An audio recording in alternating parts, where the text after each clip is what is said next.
This is Good Morning Indiana, working for you.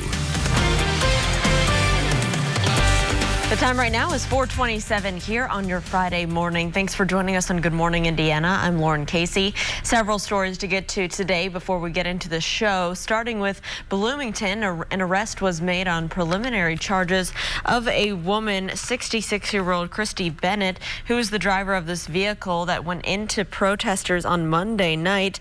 People down there were protesting an alleged assault that happened over the 4th of July holiday weekend at Lake Monroe, and police were looking for the driver of this car. So they did make that arrest yesterday, and our Alyssa Donovan is going to have more on that case and more on the situation and unrest in Bloomington this morning. She'll break that down for us coming up in the 5 o'clock hour. We do want to take a turn right now to our forecast, though. It's kind of been more of the same day after day after day, and it's been hot and it's been sticky. And Todd, it is finally Friday. Do we have a little bit of relief coming our way?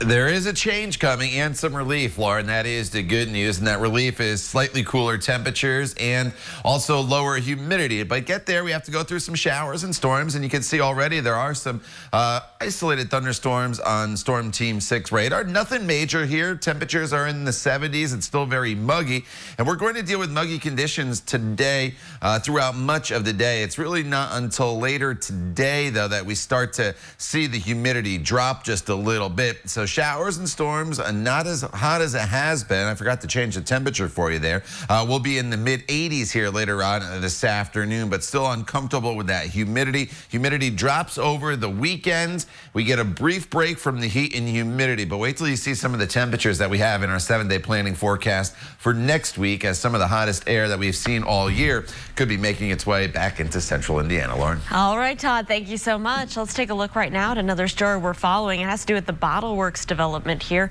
in the downtown area. We know this is progressing despite the pandemic, and they are planning to open by the end of the year. That's going to include hotel, theater, retail, office spaces, and more.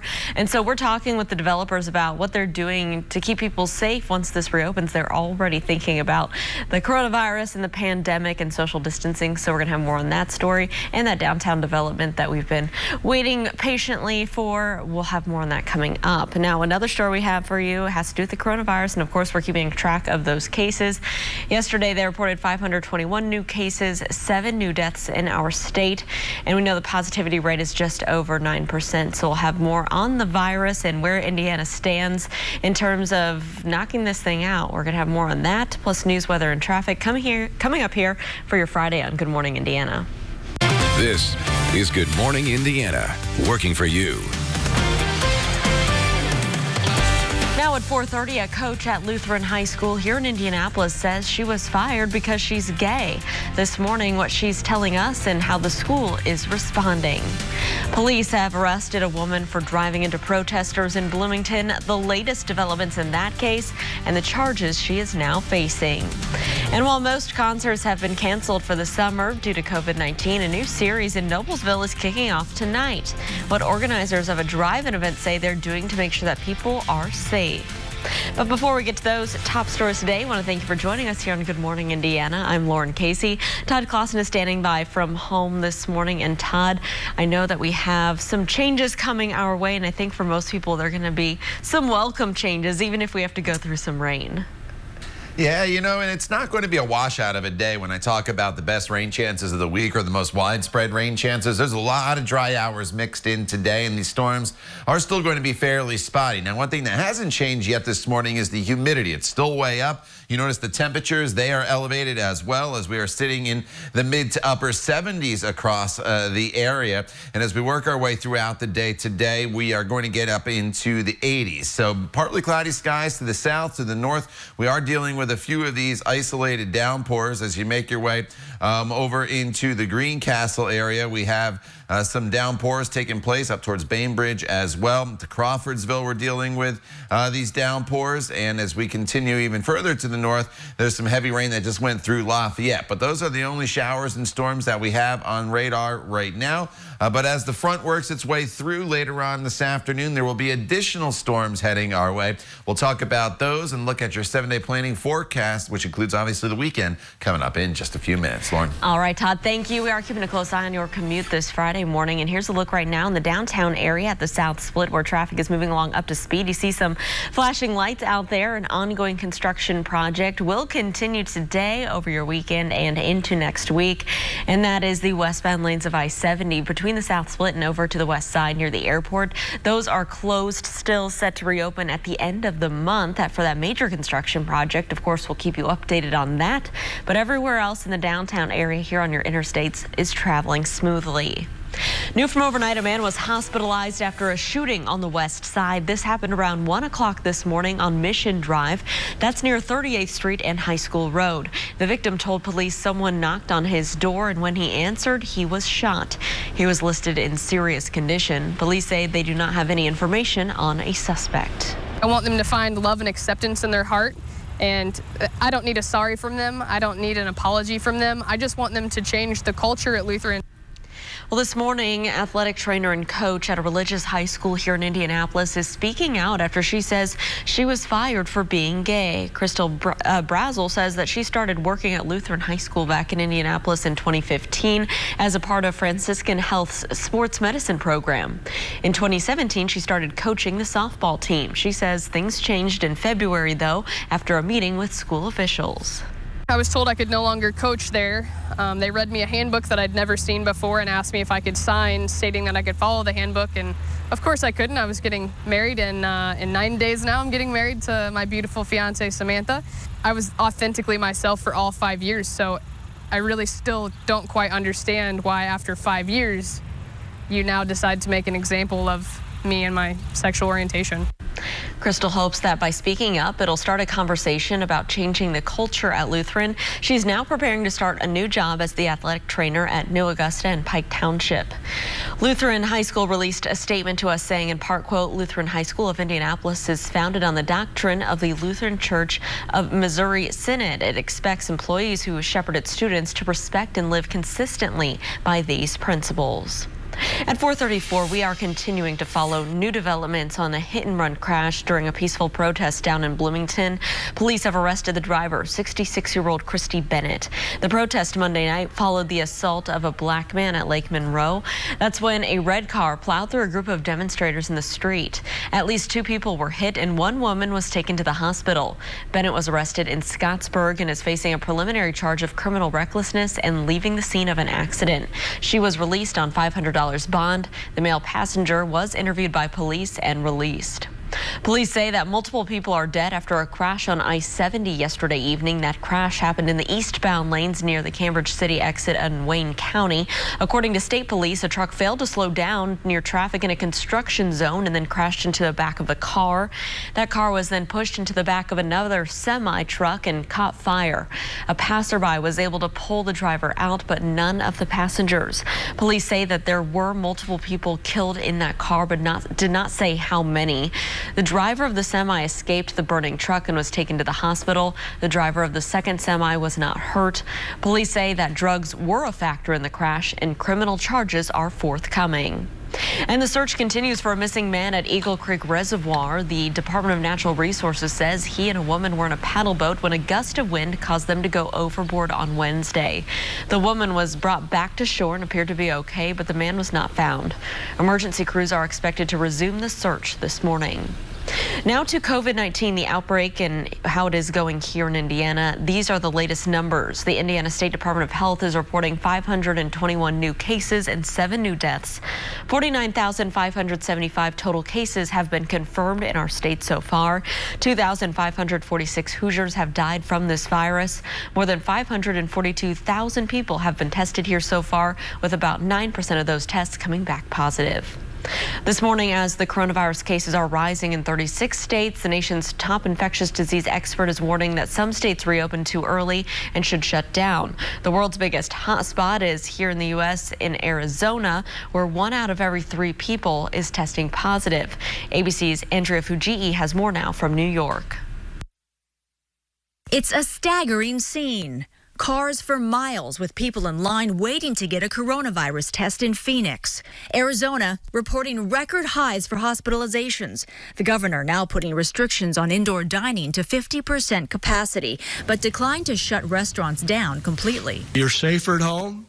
If you're not at home, you're safer outside. Dr. Anthony Fauci saying states with severe outbreaks may have reopened too quickly. This graph by the New York Times showing a nearly 1,400% increase in average daily COVID cases in Florida compared to when the state reopened about 2 months ago.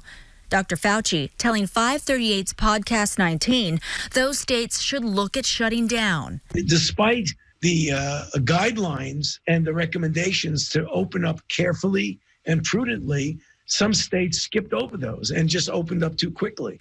In Florida, more than a quarter of everyone tested in Miami-Dade testing positive. ICU beds are scarce and doctors say patients are dying alone. 10 states setting records for hospitalizations. And doctors across the country saying testing is stretched thin. There are backlogs and long wait times to get results, some taking up to 2 weeks.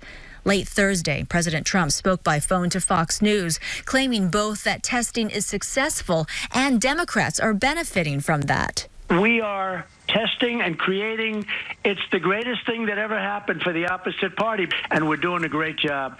Dr. Fauci saying politics is partly to blame for the outbreaks. That if there wasn't such divisiveness, that we would have a more coordinated approach. This morning, the CDC director advising that certain businesses should shut down to help stop the spread of the virus. And he mentioned bars in particular. He said right now, people should just not go. Andrea Fujii, ABC News, New York. At 4:38, the Children's Museum of Indianapolis will be open to everyone again starting tomorrow. Right now, it's only open to donors and members. Precautions to help prevent the spread of COVID-19 will be in place. Capacity will be limited to 3,000 people, and guests are asked to reserve tickets in advance. Everyone older than the age of 2 will be required to wear a mask. For more information, you can go to our website, theindychannel.com. And tonight, a series of live drive-in concerts will kick off in Noblesville. Ruoff Music Center is hosting the shows. It starts tonight with Yacht Rock Review. The country singer John Party performs tomorrow, and then country superstar Brad Paisley headlines on Sunday. The artist will perform on a stage that's in the parking lot, and fans will watch from their cars or parking spots, which are widened to accommodate tailgating. We've taken advantage of what we have. We've gotten creative, and it's the safe situation that really you're protected, you're in a buffer zone, and you're gonna have a good time. Tickets are still available for all 3 concerts. For more information, you can search this story on our website. Just go to theindychannel.com.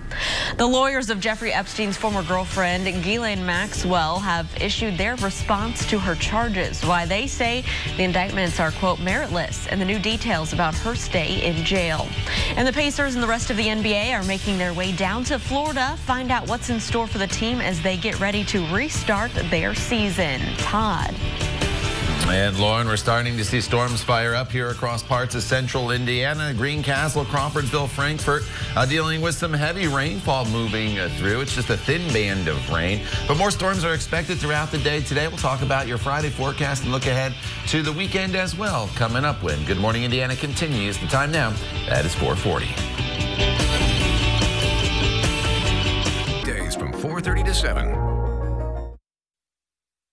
Welcome back. Lawyers for Ghislaine Maxwell, the former girlfriend of convicted sex offender Jeffrey Epstein, are calling her federal charges meritless. Maxwell is facing charges for perjury and sex crimes against minors in connection with Epstein's sex trafficking case. This is the first filing from her lawyers since the arrest last week. It also issues Maxwell's denial for all the allegations and contends that the case should be dismissed. She's currently being held in federal jail in Brooklyn because prosecutors argue she's a flight risk.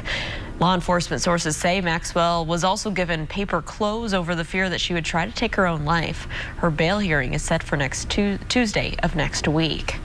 New information this morning on the disappearance of Glee actress Naya Rivera. She's been presumed dead as officials believe she drowned in Lake Pirro in California. The 33-year-old vanished on Wednesday evening after she and her 4-year-old son rented a pontoon boat. New video shows the two boarding the boat about 3 hours before the boy fell asleep alone on board. Authorities say recovery efforts are still underway. Experts say we're seeing a big increase in potentially deadly but preventable disease among dogs. Blue Pearl Pet Hospital looked at data from more than 90 facilities nationwide. It found positive parvovirus cases and hospitalizations have increased by 70% this year compared to the same time periods in the past 5 years. In my view, the most likely sort of biggest explanation for this is the lack of vaccinations of puppies at a very crucial time during their maturation process. Dr. James Barr with Blue Pearl Pet Hospital says vaccination schedules are laid out to try and prevent diseases like this, but getting those vaccinations got harder with appointments at primary care veterinarians' offices limited. He says we could see another spike in parvovirus cases if we see lockdowns again because of the increase in COVID-19 cases. It is 4:45. The National Service says that a deadly tornado in Minnesota may have been stronger than an EF3. It hit the Otter Tail County Wednesday evening, killing one man and injuring two others. A second tornado also hit the area, damaging more homes and knocking down trees. Back here at home, we are taking a look at what we can expect for our Friday forecast, and Todd Clausen is standing by with all the details. Hey, Todd.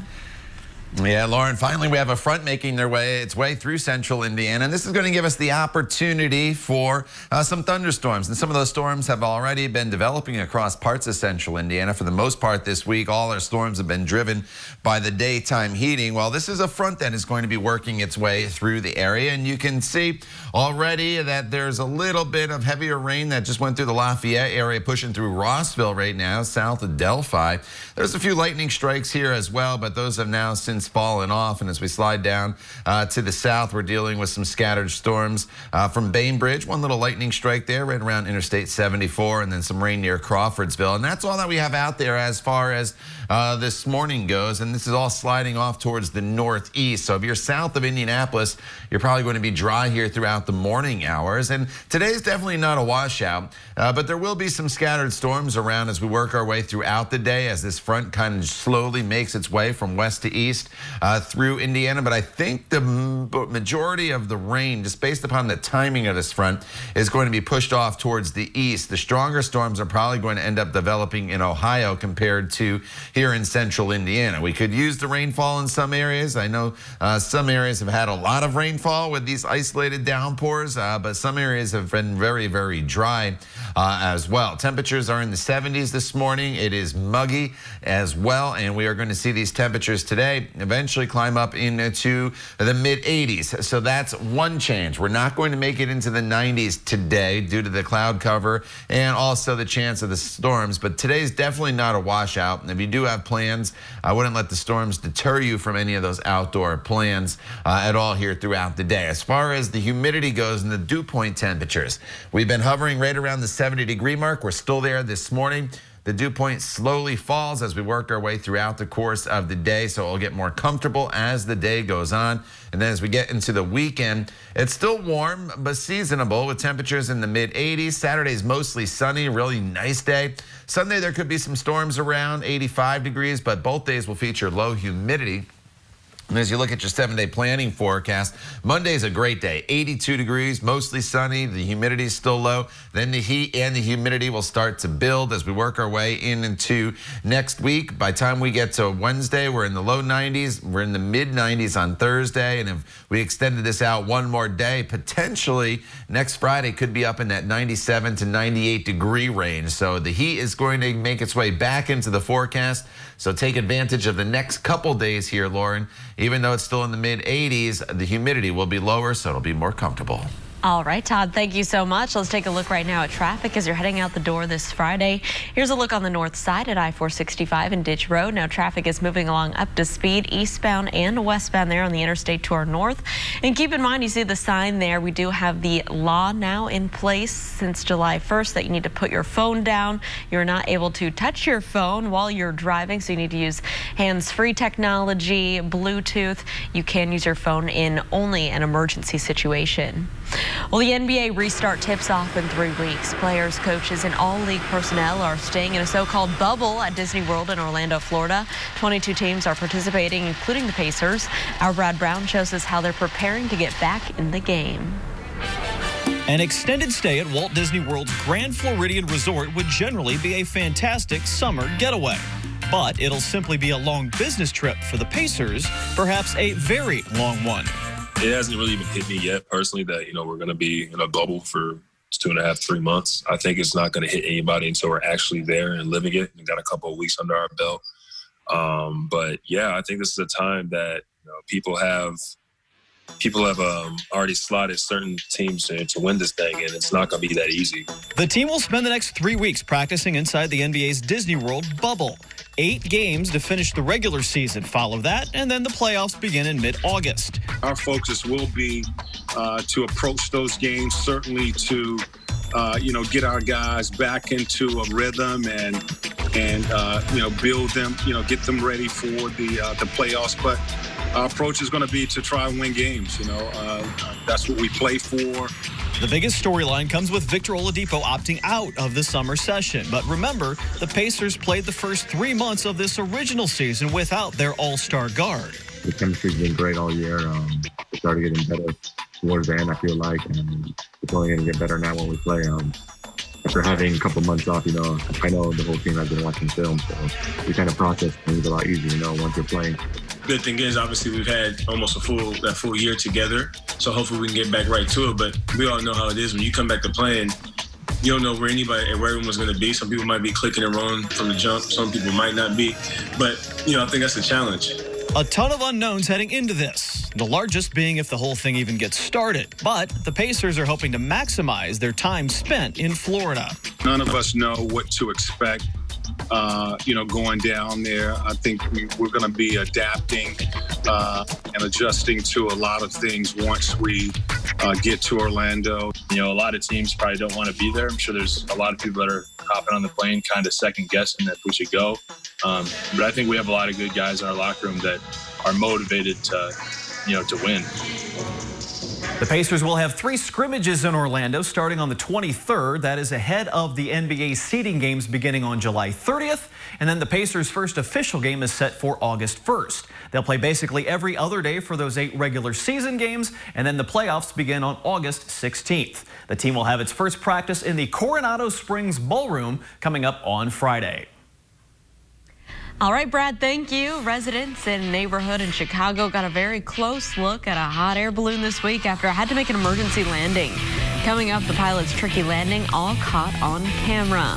And progress is being made to turn an old Coca-Cola bottling factory into a hotel downtown. New at 5 o'clock, an update on their project and the plans to keep guests safe during the pandemic. It is 4:52. Stick around. We'll be right back. Just call Summers Plumbing, Heating, and Cooling today. A hot air balloon pilot is being called a hero for making a tricky emergency landing into a neighborhood just outside of Chicago. The relaxing ride turned tense when an elderly passenger passed out. To get help, the pilot had to land the balloon safely in a neighborhood, dodging homes and trees. They called emergency responders, too, to meet them there. As they landed, the passenger regained consciousness, and they landed, and that person was taken to the hospital with non-life-threatening injuries. Pretty crazy, I'm sure, if you lived in that neighborhood, Todd, to see that thing coming right into your backyard.